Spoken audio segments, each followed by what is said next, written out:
Welcome to the fourth lecture in Module 5, which deals with the response side of the HTTP protocol. Now, this response side looks very similar to the request side. Previously, there was a request line. There's a response line in our case. It has a header, and there could be a message body associated with the response as well. And typically, there is on the server side. So after delivering this response, the server closes the connection, which was the default behavior prior to HTML 1.1 with HTTP, not HTML. Okay. After delivering the response, the server closes the connection, which was the default behavior prior to HTTP 1.1. With HTTP 1.1, there can be a persistent connection, so the connection could be maintained. Now, the response line is, again, the first line of the response that's provided by the server back to the client. And the first thing it has there is a status line. You're probably used to seeing something like this. And this status line consists of three parts. The version of HTTP that you're using, a status code, and then some English phrase that describes the status code. So here's an example. And again, as I've mentioned, you've probably seen these. Here, HTTP 1.1, 200 OK means that it was able to satisfy the request. Another one that's very common to see is, again, the version of HTTP that you're working with. 404 means the page is not on the server. And so this is a common error that you see. 404, English phrase is not found. The resource could not be found on the server, in other words. Now let's look at these status codes from a web developer's perspective. Web application architecture developer, you should understand what these status codes mean. So anything in the 100 range, those are provisional responses. So what is a provisional response? It's just something that requires the requester to take some additional steps.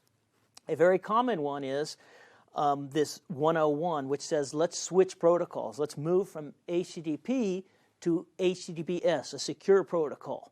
And so this is letting the client know that I'm moving to a different protocol. You should do the same. And this is a very common one. We'll talk more about HTTPS at the end of this lecture. 200 range is all for successful events. The 300 range deals with a request that was redirected. You made a request, and the server said, I'm going to let some other server handle this request. 400 is the one, the range is used for errors. So there was an error in the request which prevented the server from being able to process it. And 500 also deals with error, but this means there's an error on the server side. There was some type of internal processing error. So you need to be able to diagnose the 400 and 500 errors when you're dealing with a web application architecture. The complete list of these codes, understanding these ranges, the 100, 200, 300 through 500 ranges is important. But if you need to know the specific error, again, typically an English phrase is provided for you, but you can actually look at this RFC 2616 to find out the official description of what that status code is. The next thing that we see here are the header fields. So the header fields in a response allow, again, the server. We saw header fields on the client side where you could pass information about what language you expect, or another one that's common there is the browser that you're using. A lot of times that information is passed. The server can also pass information back to the client side, telling it a little bit about what it's going to send to the client. So these header fields have the same format as in the request. So it's the name of the field, colon, and then the value. So here are some examples. Accept ranges allows the server to indicate the acceptance range for the request that can be made.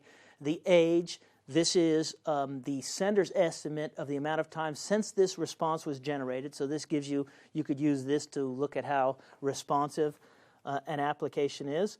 Location, used to redirect the recipient to a location other than the request URI. And then proxy authenticate allows the client to identify itself to a proxy, which requires authentication. So you can, again, look at a response and you'll see these header elements in the response itself. I'll show that to you shortly. Lastly, the message body. The message body, just like on the client side, there has to be a blank line between the header and the message body. And the response to a head request is really about the only one that's not going to include a message body. Almost all of these other responses are going to include something. Typically, you're asking for some HTML page, and this is where it's contained, in the message body of the response. So this is it. The requested resource, in other words, typically the HTML is included in the message body of this response. Let's take a look at some examples of this. Let's take a look at the response when we issue a request to get www.unm.edu. And this is the previous request that we made, and here's the response. Again, it shows that it's, here, first of all, you'll see the status code that was returned 200 OK, and it's showed here again when we view the source. Here are some of the header values. You'll see the content length, for example, the encoding. And if you look at the response itself, the body of the response, if you click on this this tab, you'll see that the actual response, the HTML that's in the response is provided here. So this is actually what was returned and rendered in the browser. Now let's talk about the HTTP Secure Protocol. Sometimes you just see this referred to as HTTPS. And it's a combination of the HTTP protocol and these underlying security protocols, SSL, TLS, secure socket layers and transport layer security. These two are combined in order to create HTTPS, and it's built on top of public key infrastructure. What HTTPS does is it enhances the HTTP protocol by providing encrypted communication between the client and the server. And this is often used if you go if you browse to a bank, or if you try and execute a transaction online that involves credit cards or something like that. Typically this should be encrypted using HTTPS, so that those that are listening in on the communication, and this is possible to do through wireless networks or through other means, if they're listening in, they're just going to see encrypted bits. Now, the trust associated with HTTPS is based on certificates that authorities distribute. And typical certificate authorities are VeriSign, Microsoft, and so forth. They embed these in your browser. So these certificates are in your browser, and that's how when you, and we talked previously about this negotiation that takes place as a part of HTTP. So if it wants to move to a secure HTTPS, there's a negotiation. The site that's asking for this has a certificate that it can provide to you, or your browser can check it, and that's what's happening, this public key infrastructure that's under the hood, making sure that this communication is encrypted and safe.